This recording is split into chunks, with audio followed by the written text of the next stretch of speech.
Travels आम्ही book केलेले आहेत आणि त्या अधिवेशनाला उद्या सकाळपासून लोक निघणार आहेत आणि मोठं ऐतिहासिक अधिवेशन हे सफल होणार आहे.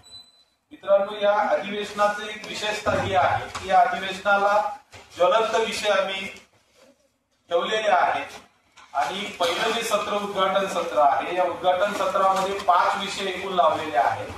त्या 5 विषयामधला जो पहिला विषय आहे त्याच्यावर चर्चा होताना दिसत आहे, परंतु तो फार गंभीर विषय आहे. न्यू वर्ल्ड ऑर्डर व त्याचा बहुजन समाजावर होणारा जो परिणाम आहे तो किती भयानक आहे, त्याचं विश्लेषण त्या विषयाचे जे अभ्यासक आहेत त्यांचं रिसर्च त्या विषयावर आहे. मुद्रा ऑब्लिक चलन, मानक मूल्य आणि वैध निविदा प्रणाली, याचा जो गंभीरता आहे ना, हे बऱ्याचशा लोकांना आपल्याला माहित नाही. कदाचित पत्रकारांमधून तुम्हाला त्या संदर्भात माहिती असेल. तो एक विषय नव्यानं आम्ही त्याच्यामध्ये लावलेला आहे.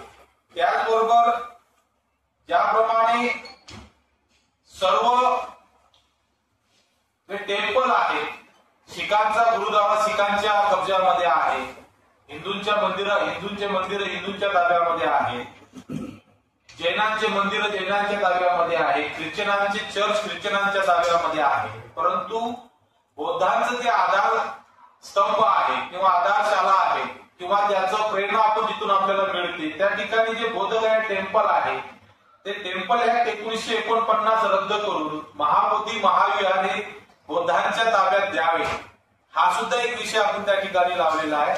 आणि तुम्ही नागपूरचा सर्व बहुजन मीडिया आहे आणि तुम्हाला माहित आहे की त्या संदर्भामध्ये कितीतरी नागपूरमध्ये प्रोग्राम होत आहे आणि ऑल इंडियावर त्याचा आवाज उठवला पाहिजे, तो विषय सुद्धा आम्ही त्या ठिकाणी ठेवलेला आहे.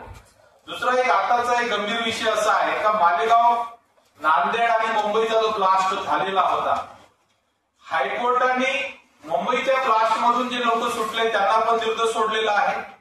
मालेगावचा जो ब्लास्ट झाला होता त्याचे जे आरोपी होते त्यांना सुद्धा निर्दोष सोडलेला आहे. पण त्याच्यामध्ये महाराष्ट्र राज्याच्या मुख्यमंत्र्यांची जी दुटप्पी भूमिका समोर आलेली आहे, त्यांनी मीडियाला बाईट देताना सांगितलं की मालेगावमध्ये जे ब्लास्ट मध्ये फसल्या गेलेले लोक होते, जे निर्दोष सोडल्या गेले, तर हा एक षड्यंत्राचा भाग होता आणि षड्यंत्र म्हणून त्यांना फसवण्यात आलं होतं, हे स्टेटमेंट त्यांचं आलं.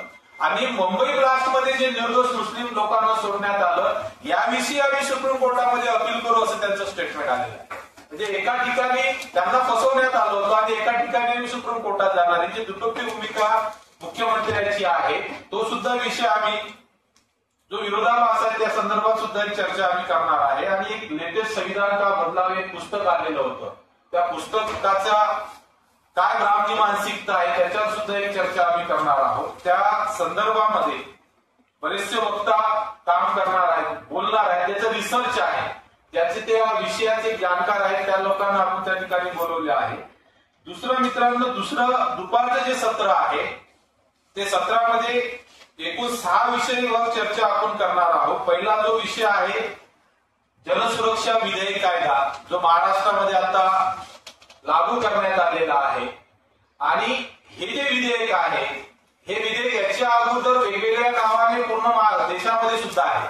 छत्तीसगडमध्ये सुद्धा पब्लिक सिक्युरिटी ऍक्ट मध्ये आहे किंवा जम्मू काश्मीरमध्ये ते विधेयक आहे, तुमचं आंध्र प्रदेशमध्ये आहे, ओरिसामध्ये ते लागू झालेलं आहे. आणि या विधेयकाचा काय परिणाम आहे तो मोठ्या विस्ताराने मी तुम्हाला सांगणार नाही.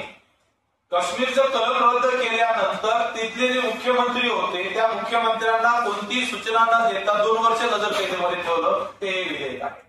म्हणजे एफआयआर न करता किंवा कोणतीही नोंद न घेता किंवा काही चर्चा न करता तुम्हाला ते अरेस्ट करू शकतात. आणि याचा सगळ्यात मोठा परिणाम पत्रकारांवर होत आहे. कारण पत्रकारांचं जर आपण हिस्ट्री काढली, गुगलवर सर्च जरी तुम्ही करसाल, जनसुरक्षा विधेयकाच्या विरोधामध्ये ज्या ज्या पत्रकारांनी ऍक्शन घेतली त्या त्या पत्रकारांना त्यांनी एफआयआर न नोंदता आतमध्ये टाकलेलं आहे किंवा नजरकैदेमध्ये ठेवलेलं आहे. दुसरं, सोशल मीडियाच्या संदर्भामध्ये सरकारी कर्मचाऱ्यांच्या संदर्भामध्ये एक जीआर आता महाराष्ट्र शासनाने काढला होता की सरकारी कर्मचारी सरकारच्या विरोधामध्ये बोलणार नाही. म्हणजे भारतामध्ये लोकशाही आहे का राजेशाही हे समजत नाही आहे. राजाने आदेश दिला, एखादी कॉर्पोरेट कंपनी आहे आणि त्या कॉर्पोरेट कंपनीचा कर्मचारी आहे आणि तो कर्मचारी त्या कॉर्पोरेट कंपनीच्या विरोधात बोलू शकत नाही, आपण मान्य करू.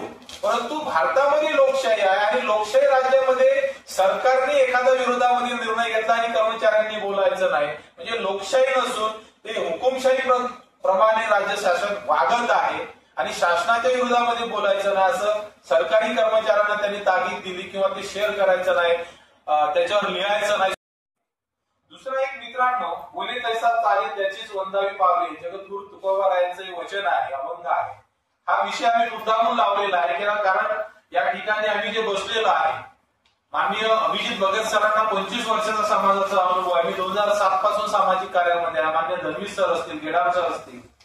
साथियो, भारतामध्ये आंबेडकराईट मुवमेंट बऱ्याच वर्षापासून काम करत आहे, परंतु त्या आंबेडकराईट मुवमेंट मध्ये काम करणारे काही राजकीय नेता किंवा सामाजिक नेतृत्व करणारे जे लोक आहेत ते बोलतात तसं चालत नाही, त्याच्यामुळे आमचा रिझल्ट ओरिएंटेड काम होत नाही आहे आणि मोठ्या प्रमाणामध्ये आंबेडकराईट मुवमेंट दिसत आहे परंतु त्याचा रिझल्ट दिसत नाही.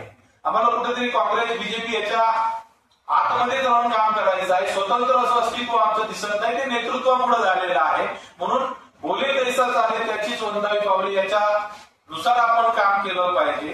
दुसरं, डॉक्टर बाबासाहेब आंबेडकरांचं एक कोट आहे, शील व सौजन्य नसल तर शिक्षित माणूस हा हिंस्र पशुपेक्षाही क्रूर असू शकतो. कारण शील आणि सौजन्य पाहिजे. विद्यासोबत शील आपल्याला अभ्यासाला तो धडा पण असेल बाबासाहेबांचा विद्यार्थी दशेमध्ये, ते फार महत्वाचं आहे नेतृत्व गुणामध्ये. किंवा कर्मचारी संघ आणि स्वाभिमानी संघामध्ये आम्ही असे नियम बनवलेले आहेत की नेतृत्व कसं असावं, जसं बोलतं तसं ते चाललं पाहिजे आणि त्याच्यामध्ये शील असलं पाहिजे, सौजन्य असलं पाहिजे, चरित्र असलं पाहिजे, असं नेतृत्व आम्हाला निर्माण करायचं आहे आणि त्यानुसार तो संघटनात्मक कार्यकर्त्यांना तयार करण्याच्या दृष्टिकोनातून तो विषय आम्ही ठेवलेला आहे. आणि शेवटचा विषय मित्रांनो, शिक्षणाचं जे खाजगीकरण चालू आहे त्या संदर्भातला एक विषय आहे. शेवटी मला एकच आवाहन तुम्हाला करायचं आहे की हे जे विषय आम्ही गंभीर विषय लावलेले आहेत त्या विषयावर महाराष्ट्रामधल्या 36 जिल्ह्यातले लोक येणार आहेत, कॅडर येणार आहेत, प्रतिनिधी स्वरूपामध्ये ते अधिवेशन राहणार आहे आणि त्या अधिवेशनाला मोठ्या प्रमाणामध्ये सफल करण्यासाठी गेल्या 2 महिन्यापासून आम्ही काम करत आहोत. तुम्ही मला ऐकलं त्याबद्दल धन्यवाद, आभार. जय हिंद, जय नागवंशी, जय वनवासी.